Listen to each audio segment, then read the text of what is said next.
Nessa aula, a gente vai conversar um pouco sobre como superar a dificuldade de estudar. Eu sei que muitos aqui têm essa dificuldade, têm a dificuldade de manter o hábito, de sustentar a atenção, de ter uma boa memorização. Então, eu vou trazer alguns conceitos importantes e não só isso, eu vou tentar trazer também alguns pontos de aplicabilidade desses conceitos, que serão bem estabelecidos e estruturados daqui em diante. Beleza, gente? Quando eu criei essa aula sobre como superar a dificuldade de estudar, eu pensei principalmente nas pessoas que não conseguem manter um comportamento, que é o comportamento do estudo, da aprendizagem. Talvez essa pessoa ela não tenha tido influências, né, que talvez pudessem ser positivas. Talvez essa pessoa não tenha tido alguém para auxiliá-la nesse processo.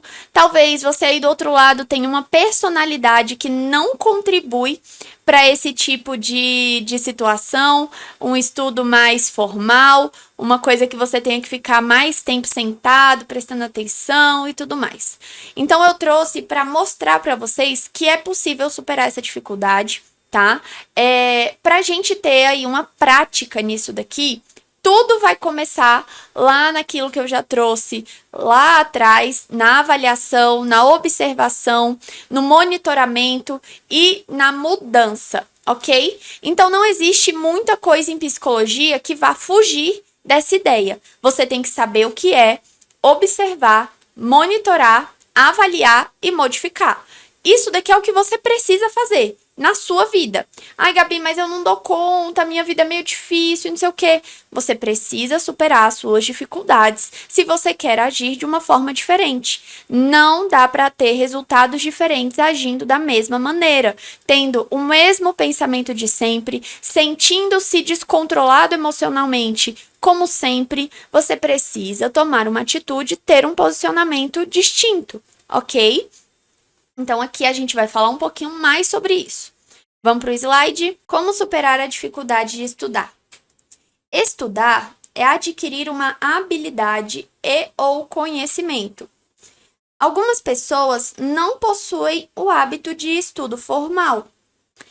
O mecanicismo na aprendizagem não pode ocorrer, porque é um ato ativo. A aprendizagem como conceito, ela já é um processo de mudança de comportamento obtida pela experiência. Então, esse processo envolve controle de estímulos diversos, como ambientais, de regras, de crenças, de conhecimento, entre outros. Emocional. A forma e a velocidade de como aprendemos depende do controle desses estímulos e da compreensão de funcionalidade dos nossos comportamentos. Se acreditamos que estudar é difícil, a tendência é dificultar ainda mais o ato de aprender.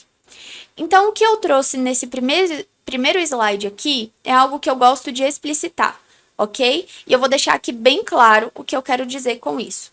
Se você estuda de uma forma absolutamente passiva, você não vai ter bons resultados nunca com esse estudo. Talvez você demore, eu vou falar nunca, como forma de um tempo assim indeterminado para você conseguir ter resultado de alguma coisa. O seu estudo vai ficar monótono, ele vai ser chato, você não vai suportar as repetições de comportamento que você vai precisar fazer, porque você vai ter que ver essa matéria de novo, de novo, de novo, infinitas vezes, até você aprender. Galera, estudar, aprender, ok? Principalmente aprender, é uma construção ativa. Uma criança, observe uma criança. Uma criança, ela não aprende só olhando. Ela aprende sendo reforçada. Então, se você quer ensinar alguma coisa boa para uma criança, você tem que botar ela para fazer uma vez, tem que botar para fazer a segunda, a terceira, e todas as vezes em que ela conseguir atingir esse objetivo, você vai reforçar ela. E quando ela não conseguir, você vai modelar o comportamento. Entende? Você vai colocar um estímulo, extinguir esse estímulo, para ela conseguir entender o que ela precisa fazer nessa situação. Então, quando a gente olha para uma criança, a gente vê e entende muito bem. Mas eu não sei o que acontece, parece que quando a gente vira adulto, vai virando adolescente, a gente vai deixando a vida levar, sabe? Para de prestar atenção. Talvez ninguém tenha ensinado a gente que isso ainda é ativo, tá?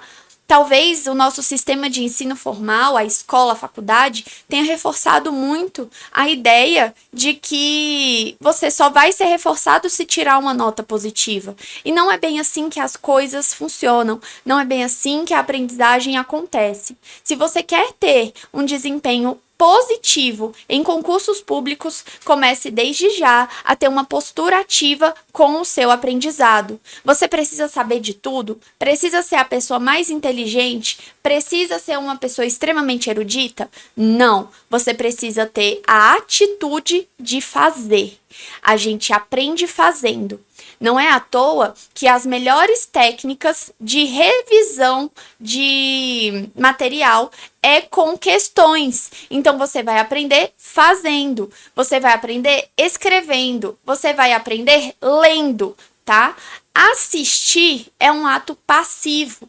Normalmente, quando você assiste algo, você não está tendo uma atividade. O seu cérebro não está funcionando ativamente. Talvez a sua atenção esteja sendo dividida, talvez você esteja pensando em outra coisa enquanto tem alguém falando em outro lugar.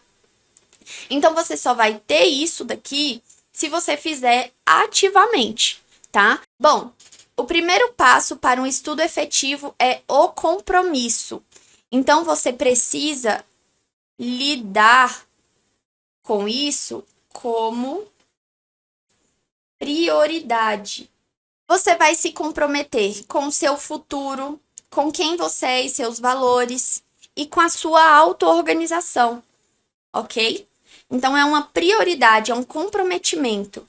Você estuda efetivamente, você está disponível se você coloca isso como prioridade. E disponibilidade falta em muitos concurseiros. Gabi, o que você quer dizer com isso? Gente, eu quero dizer que, primeiro, quando você decide estudar para concurso, quando você aporta essa opção como uma opção positiva para a sua vida, você só decide, tá? Aquilo dali é um primeiro passo. Existem vários passos depois do primeiro que precisam ser observados e regulados. O segundo passo seria a disponibilidade. Gabi, a disponibilidade de tempo? Não. É a disponibilidade atencional, a disponibilidade moral para realizar o que você está fazendo. Talvez a sua moralidade hoje ela esteja voltada para uma outra coisa. Então, os seus princípios, eles estão em outro lugar, tá?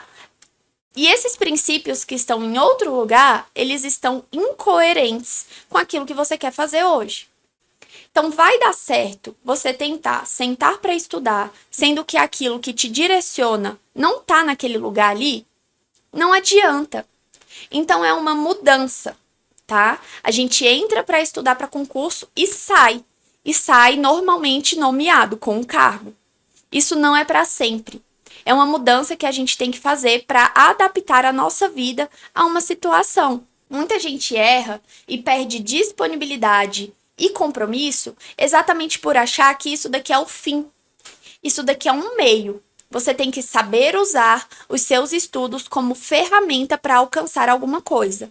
Só estudar, só ouvir, só ler não adianta nada.